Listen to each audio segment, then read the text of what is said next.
And welcome back to the channel if you have been here before. If you haven't, then welcome, welcome, welcome, welcome. So today we are going to go over a deck that I have constructed for somebody else at my local game store.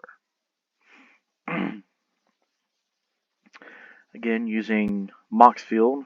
It is not a affiliate, not a sponsor in any way, shape, or form. Just a really good website I enjoy using for deck building and card research, all that fun jazz. Do, do, do, do, do.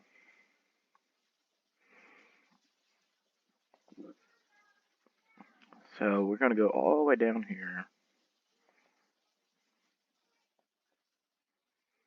There we go. Buttons have to work.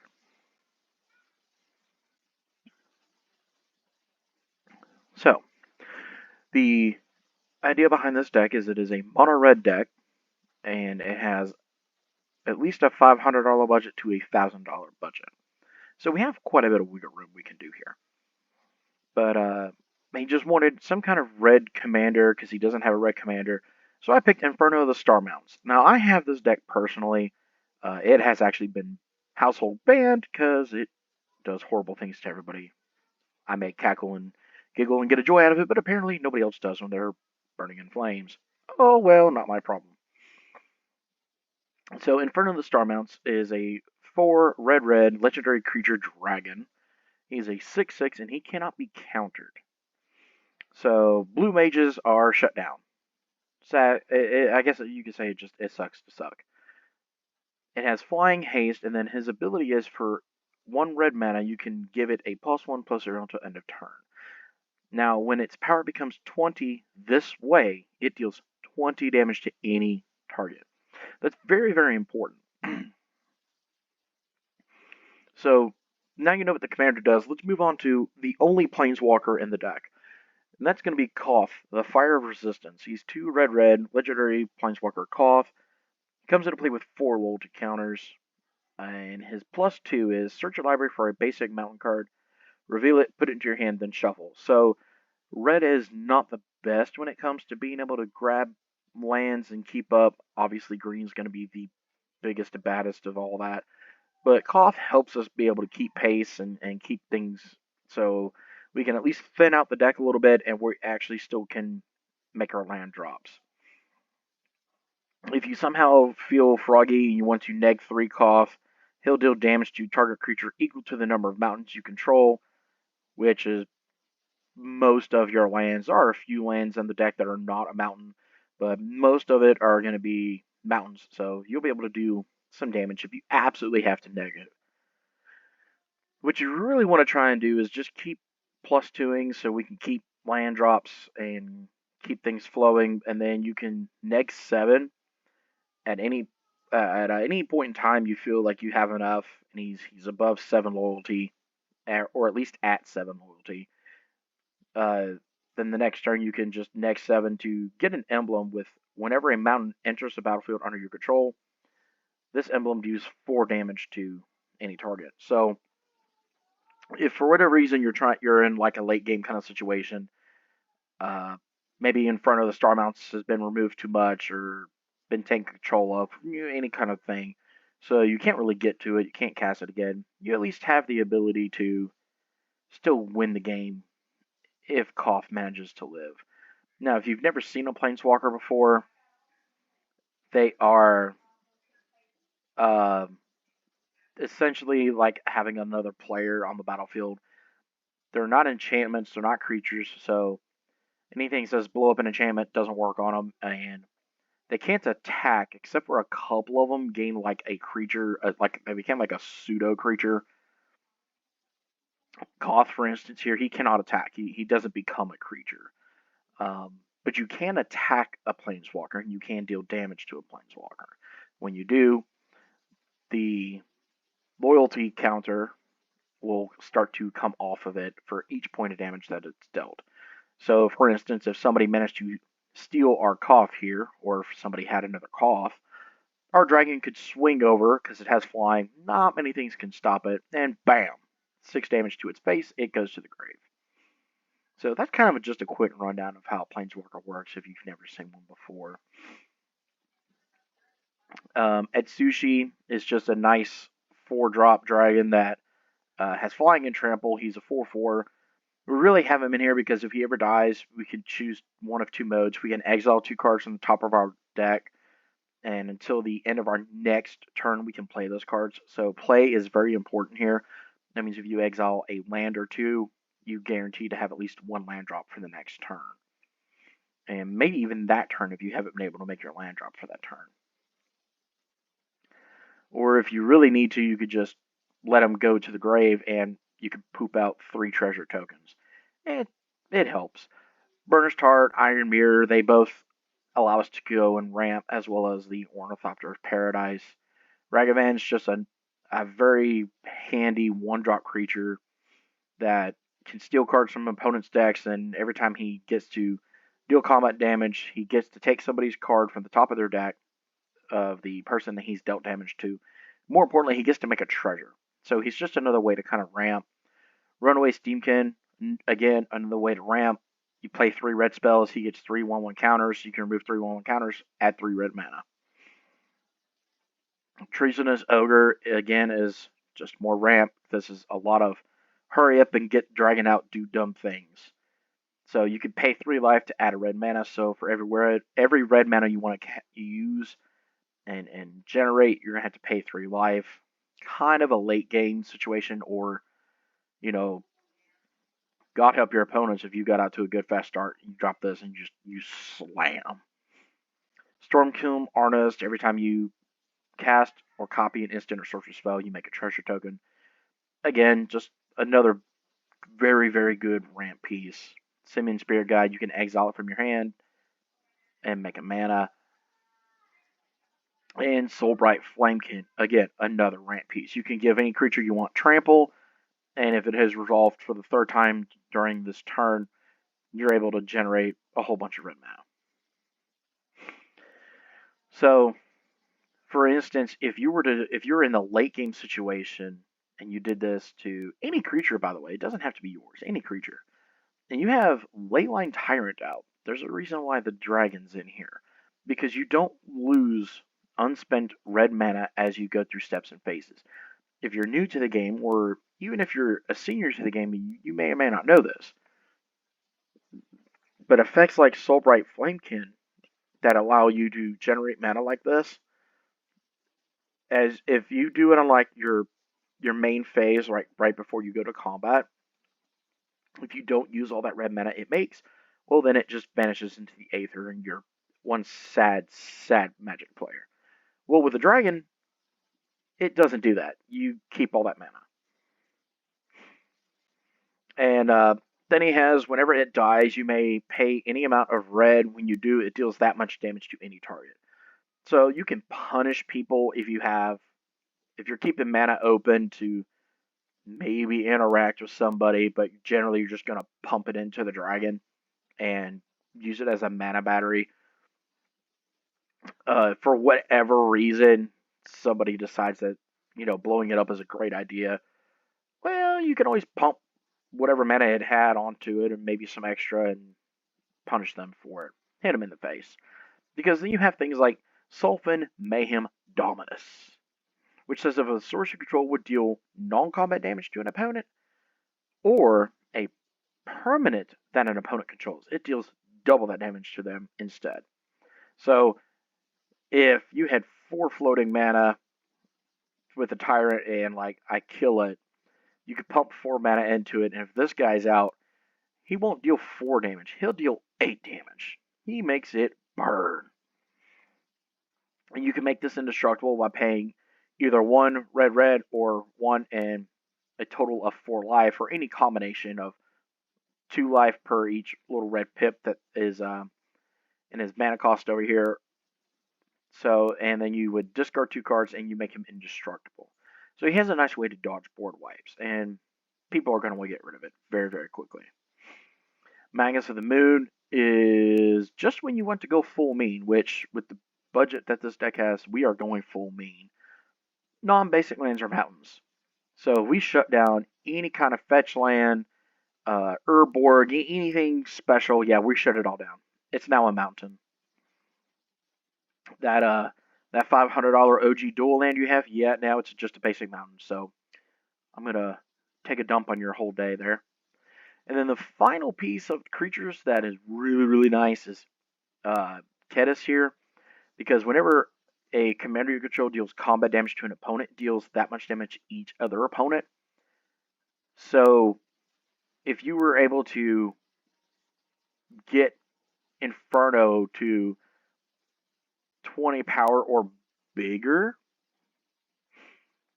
Kedis says, okay, that poor unfortunate soul you just hit for like 40 points of damage or whatever the number could be, yeah, I'm gonna do it to everybody. So you could one hit KO like an entire table,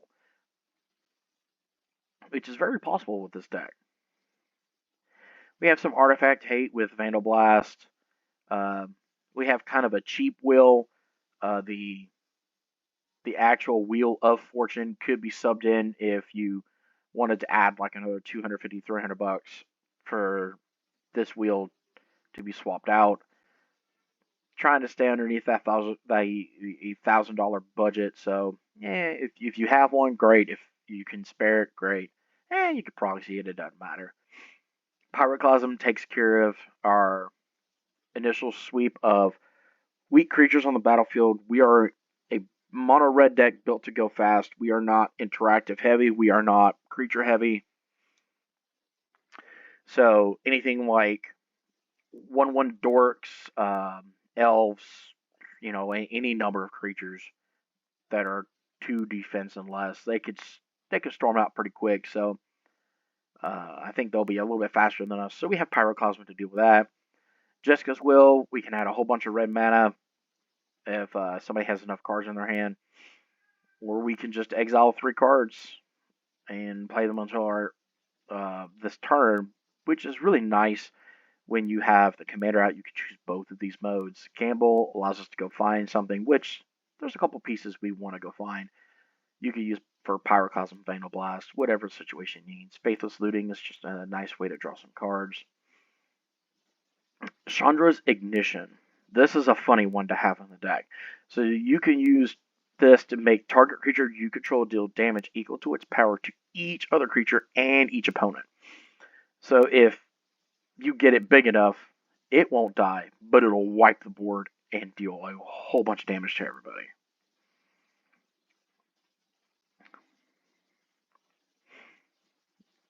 And if it actually said Chandra's Ignition deals the damage, it'd be a lot funnier because then the Sulfin Dominus would actually trigger, so it would do double damage. But it doesn't say that, it says target creature.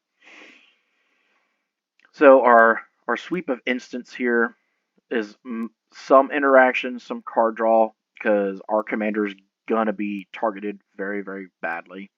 So things like Untimely Malfunction, Red Elemental Blast, Pyroblast, Tybalt's Trickery, Deflecting Swat, and even Twinferno here, Bolt Bend. They're all ways that we can deflect or change whatever's coming towards our dragon so we can keep it alive. A Braid is just a nice way to deal 3 damage to a pesky creature that might be in our way, or even just destroy a target artifact that may be hindering. Something like, a Tangle Wire, for instance, or anything, maybe there's a Torpor Orb or something, whatever could be on the battlefield that we're like, that needs to go away so I can do my thing. We have Big Score, Demand Answers. They both draw some more cards, as well as Unexpected Windfall. Unleash Fury doubles the power of target creature until end of turn at instant speed. So ideally, you could pay, you could pay 3 mana into the dragon. It would make it a 9/6. Play Unleash Fury, double it, making it an 18/6. Pay 2 more, bam, there's 20. So if somebody has been doing some horrible things, you could theoretically 40 damage them out of nowhere and they're out of the game. So that could happen very, very, very quickly, actually. Seething Song is just a good way to get 5 more red mana and just ramp, whether it be for the dragon's ability or just help get the dragon out. Breath Weapon is another way to deal 2 damage to each non-dragon creature. So unless you're fighting someone like myself, you're going to be able to resolve this and take care of the board. Bulk up has flashback and is another thing that double target creature's power until end of turn. So if you've never seen it before, this is from Foundations, and flashback is a mechanic that's been around for a while, and they like to bring it back here and there. So with flashback, it's just as it reads. It sits in your graveyard, and then from your graveyard, you may pay 4 and a red at red. You may cast this card from your graveyard for its flashback cost, and then you remove it from the game, or exile it in the terms of Magic. So this allows you to bulk up, smack with a dragon, do their thing, and then later you can do the same thing. So you have a couple of instant speed, pump up the dragon, and nobody's going to see this coming. Chaos Warp is another piece of removal that we have in case we have something that we need to get rid of so we can punch on through. The interesting thing about it is it says target permanent, so if somebody had like a glacial chasm that prevents all damage that would be dealt to them, you could actually do this on their end step and get rid of it. Now they could plop something scarier on the battlefield, but at least you would be able to deal damage and possibly close out win the game. Because you have something like Soul's Fire here, which means target creature you control deals damage equal to its power to any target. So, in a hilarious turn of events, you could unleash Fury the Dragon, pump it, that way you deal 20 to something, attack somebody for 20, so maybe one opponent's out, and maybe you're down to like one last one, maybe they don't have like the most health or whatever, you could always just Soul's Fire and just smack them for 20 out of nowhere. It's hilarious what you can actually do with this deck. And while Magic Surge, kind of like Chaos Warp, it allows us to get rid of something, but only this one's an actually destroy effect, where a Chaos Warp is they take it and shuffle it back in. We're very heavy on the artifacts though, because we need some help here. So we have a lot of ways to generate a whole bunch of mana and do a whole bunch of scary things. So we have the One Ring for some card draw because it is an amazingly great card. Endless Atlas is another way to draw some cards, as well as Throne of Eldraine. Throne of Eldraine also can add 4 red mana, in this case, of our chosen color when it comes into play, and we can choose it only to cast mono-colored spells. So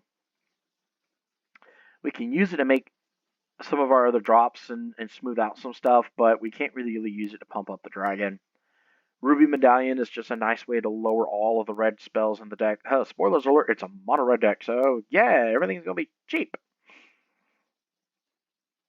Scepter of the Eternal Glory is another mana rock. It's expensive at 4 mana, and it only gives you 1 generally, but you can add 3 of it for any one color, but only if you control 3 or more lands with the same name.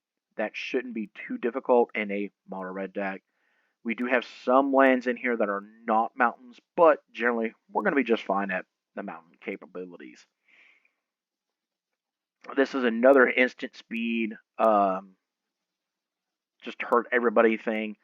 This allows you to give your dragon double strike until end of turn. So back to our original scenario, if we if we do an Unleash Fury, so he goes from a 9 to an 18, we pump 2 mana. Now he's up to a 20, and bam, we just 20 that person that we're attacking, and bam, they just got hit for 20.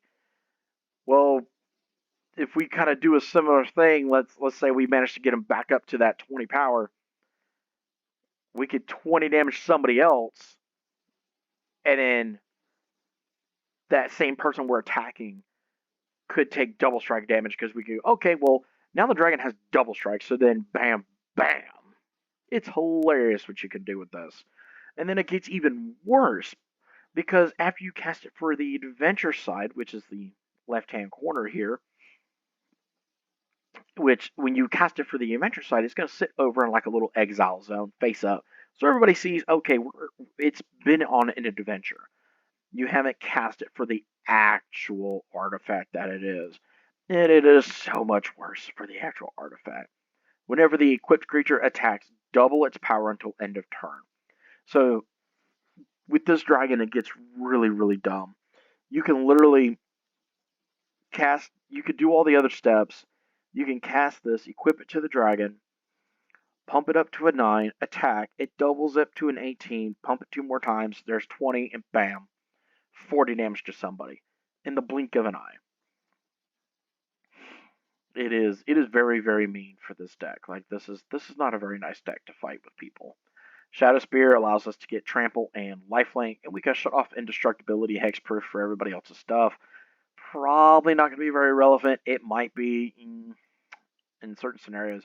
Predominantly, we just care about getting a power boost and then trample. Lifelink is nice because we're going to be the target. Mithril Coat, we can instant speed make the dragon indestructible, so if we always have at least 3 mana open, then they're not going to be able to blow it up unless they have a way to stop the coat or interact on top of the coat. Extraplanar Lens allows us to, when it comes into play, we can remove a land from the game. And then whenever a land with the same name as the imprinted card is tapped for mana, its controller adds 1 mana of his or her mana to that they could produce to their mana pool.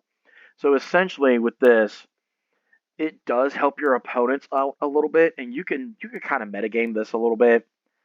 Play like half snow land, half non-snow, all snow, and you can kind of metagame a little bit with that. I've got a friend of mine who does that. He plays only snow-covered swamps, so only his lands get the benefit of it. It's quite funny when you put little niche cards like that in there. But this allows us to tap our mountains for double mana, so we don't have to tap as many of them to really pump our dragon and just hurt somebody. And it goes in great with something like Doubling Cube. So the way this Doubling Cube works is you could tap 3, tap it, and double the amount of each type of mana in your mana pool. So if you had like 4 mountains, well let's call it 3 mountains. You had 4, you exiled 1 to the lens, so now you have 3 left. You can tap all 3. Thanks to the lens, that would be 6 mana floating. Well, then you use half of that, put it into the Doubling Cube, and you would get 6 again. So at that point, it's not really that great, but if you had another mountain, meaning you would have 8 mana floating, use 3 of it, go down to 5, Doubling Cube, now you're up to 10. So it has a lot of benefits in the deck. And then we have our typical mana rocks that you're going to find in here that are legal in Commander: Felwar Stone, Mox Opal, Soul Ring, Mind Stone, the Mana Vault, Commander Sphere, which we can also sack anytime and draw a card, Arcane Signet, Liquid Metal Torque, Lotus Petal, Prismatic Lens, Thought Vessel, because you never know, we might actually need some extra space in our hand. Unlikely, but maybe. And of course, Wayfarer's Bauble to go and find a basic land on turn 1, turn 2. So, decent little artifact package. Blood Moon is kind of like Magus of the Moon, but on steroids, because it's not as easy to get rid of this card. It doesn't get hit by any kind of creature board wipe. It has to be some way to get rid of enchantments, and it's another one of those very mean cards that if I wasn't playing at a higher power level, I probably wouldn't throw it in the deck. But because we're looking to be big, bad, scary, powerful, whatever you want to say, yeah, we're going to throw it in. We're going to be a horrible person and just make everybody miserable. And then another fun piece in the deck is Braid of Fire. So if you remember me, if you remember me talking about this, or if you have not seen this, there's a thing called Commutative Upkeep. So at the beginning of your upkeep, this thing will get a age counter on it. And then in this situation, you would add 1 red mana to your mana pool for each one of those counters on it. So if you drop this as early as turn 1, it's potential, I guess, with a very good hand. But let's just say turn 2. So then by your turn 3, this is going to get a counter on it, and you're going to make 1 red mana. So then turn 4 rolls around. You're going to make 2 red mana, and it has 2 counters on it. Now, the only problem you're going to have with this is that unless you have a way to instant speed use that mana for something, it's going to go away. Unless we have a big scary dragon that says we don't lose red mana as it goes through steps and phases. So it's a very difficult little combo to get online, but if you could do it, it's absolutely hilarious. Because Braids of Fire is just going to keep generating free value for you. Down here in our land sweep, we are predominantly mountains, of course. Arena of Glory gives us haste if we need it for whatever reason. This is Balin's Tomb, better known as Ancient Tomb. This is the Lord of the Rings art. Absolutely gorgeous in foil, by the way. Just another way to get a couple extra mana. Then we have Bonder's Enclave. Cannot speak tonight. And we can actually tap it to draw cards if we control a creature with power 4 or greater. Our commander is a 6 power. As long as it stays, we'll be able to draw some cards if we have to. Commanding Tower, pretty staple. I mean, don't really need it in the deck, but you never know. Might become a thing. Fable Passage, just a way to go find a land and thin the deck out a little bit. Field of Ruin, I've talked about this in a few other videos. You never know. Somebody might have a Tabernacle of Pendraveil. They may have a Glacial Chasm or some kind of way to stop you from doing your thing. Or maybe they have something scary like this, a Nykthos, Shrine to Nyx, which taps for just a mana, but you could tap it to choose a color, and you get an amount of mana equal to your devotion of that color. So your devotion checks everything on your battlefield that in this situation that would have a red mana symbol to it, and you get that much mana equal to however many red symbols. So like our commander alone being out would generate us 2 red mana. So you would spend 2 to make 2. Not that great. But if you had like you know, Braid of Fire or even Two-Handed Battle Axe, then it goes up to 4 mana. So it has its uses. Prismatic Vista is just another way to go find a land, thin the deck out a little bit. Reliquary Tower, not really needed. I really don't think we'll be drawing that many cards, but it is potential to be mana screwed, actually, so it doesn't hurt to have another way to have no max hand size. Urza Saga could go find a couple of mana rocks for us when the final page counter gets on there. Can make a construct or two if we absolutely really wanted to have some more blocky boys. It could actually go find something like the Shadow Spear. So if we felt like we were in danger with our life total or needed a way to punch through and deal some damage, we could go use this to go find the Shadow Spear. And then finally, War Room is another way to draw cards. We pay life equal to the number of colors in our commander's color identity, which is Uno. We have one color. It'd be pay a life, draw a card. Very good rate at that point. So that's the basic lowdown of the deck and how it's actually trying to do its thing.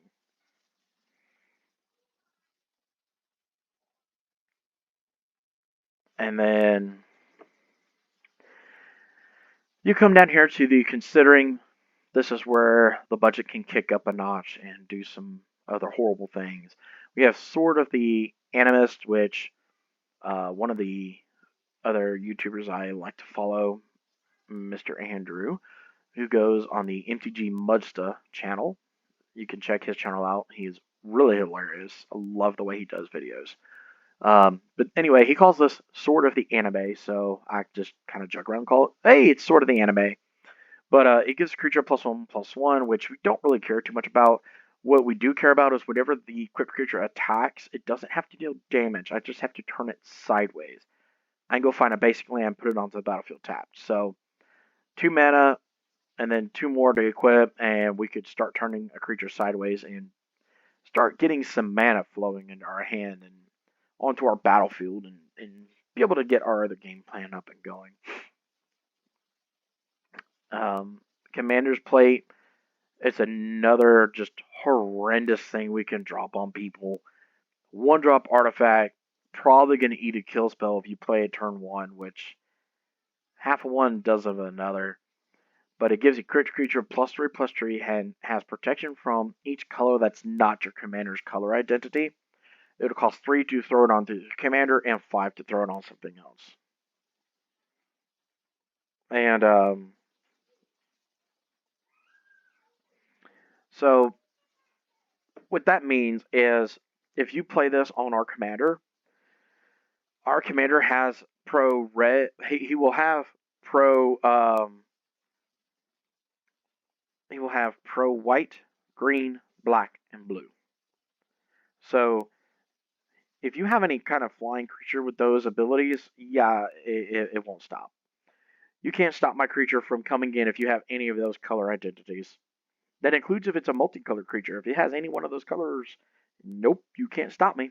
So it also means that you can't blow it up. So if you have, let's say, a go for the throat, and I put this on the commander, well, I have bad news for you there, sir. How about no? Because my creature has protection from your color identity. So in this situation, you would need a red spell to get rid of our commander, or hope to God somebody could get rid of commander's plates, and then you could do with our commander. It's just another way to protect our guy and just make everybody sad. Chromox, it was recently unlocked and unbanned in Modern, so the price of this card has skyrocketed to the moon. I don't know how accurate that price is, but I guarantee it's not. This Card Kingdom price over here seems way more accurate to me at like 120 bloody dollars. My God, Modern is expensive, y'all. Too rich for my blood. So, but it's another 0-drop artifact you could throw into this deck and just put your foot on the gas pedal and go. That's all this deck wants to do is we want to go hard, go fast, and make people suffer. And then here's Wheel of Fortune, the other wheel I was talking about earlier. Swap it wheel for wheel. Very simple card. You play it, everybody discards their hand, draws 7 new cards. Mono red in general is not the best at drawing cards, so typically when we spend, we spend. So we spend all our stuff, we have nothing left to do.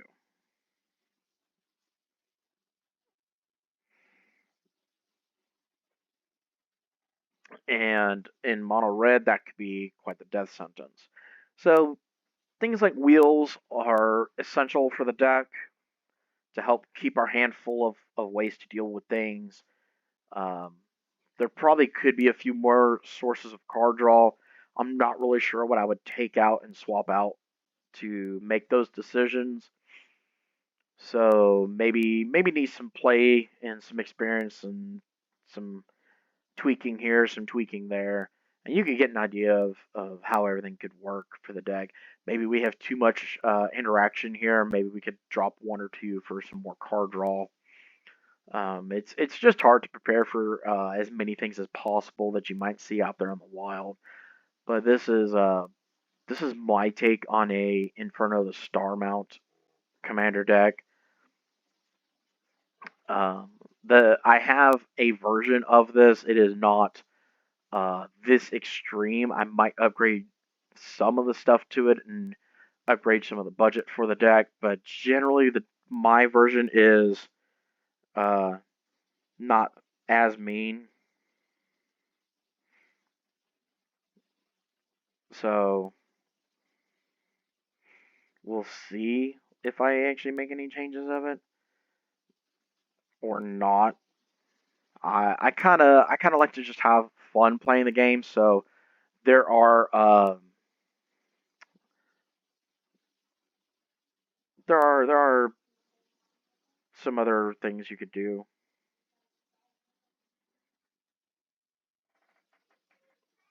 It it can do some things. I've played the deck a couple of times, and like I said, at my personal house, my dear little wife has banned it and said I'm never allowed to play that deck again, even though it was a 4-person pod. And she doesn't have a very weak deck by any means. Trust me on that one.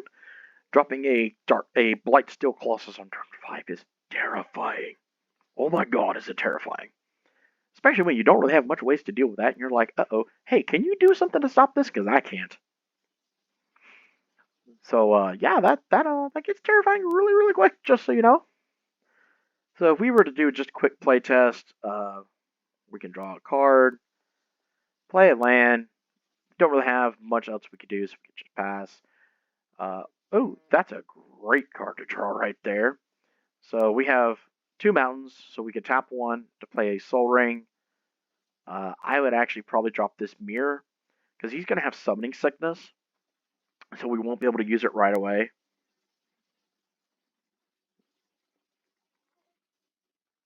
And that gives us a way to help ramp and still keep pace. And it just helps us keep pace more than anything. So this is our turn 2 play. So then our turn 3, we would draw the Throne of Eldraine. Not really sure. Well, we could actually play it. I think that might be the better option. So we could tap this, this, and this, generating 5 mana. Keep in mind, this is turn 3. And we could play Atsushi. So then, turn 4, we have access to 4, 5, 6, 7, 8, 9 mana. We have 9 mana we can use. So I'm actually thinking play this, play our commander, and we could actually hold up Twin Inferno as a way to stop somebody from doing something. Because we can always change the target to a different target. So that's turn 4. Turn 5, oh my. Oh my. And Unleash Fury.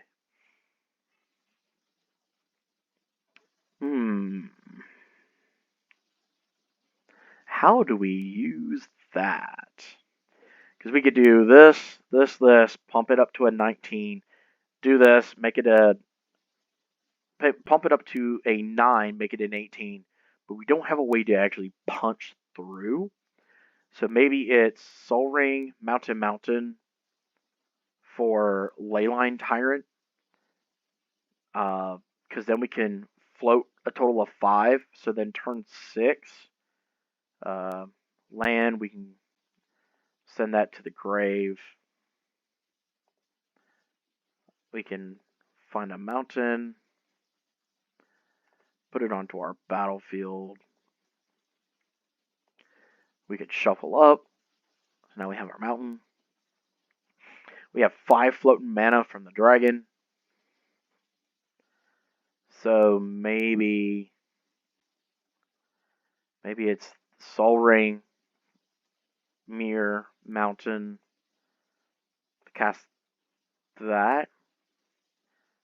Use 3 of it, pump into the dragon. He's at 18. Turn dragon sideways. He's 18. Well, he's 9. Double him to 18. We have a way to stop it. So that uses all 5 of the mana here. And then we could probably pump, make it 20, and hurt somebody. Or we can even do this on top of that, so we can hit somebody for 20, and then take out another player right here now. Goodbye.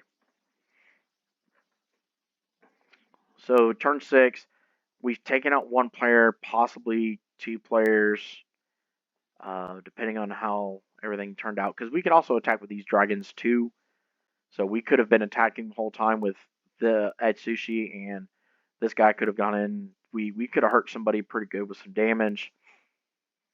Now it's a matter of, do we want to draw some more cards, or do we want to really lay the hurt with the dragon? I think we want to lay the hurt with the dragon. So you could pay this to pay this, and then use all this here to pump into this, make dragon big and hurt somebody.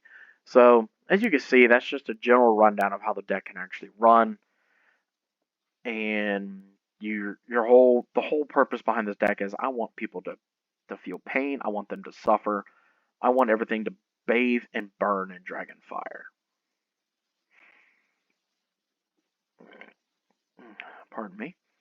So with that said, I believe that is going to bring this deck tech to a close. So let me know what you think.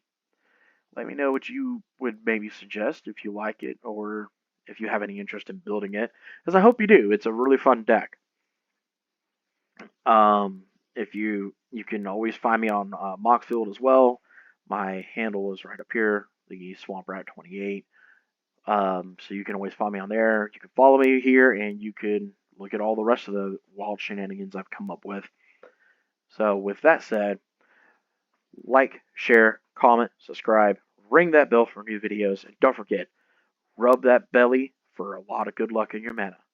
Good luck in your games.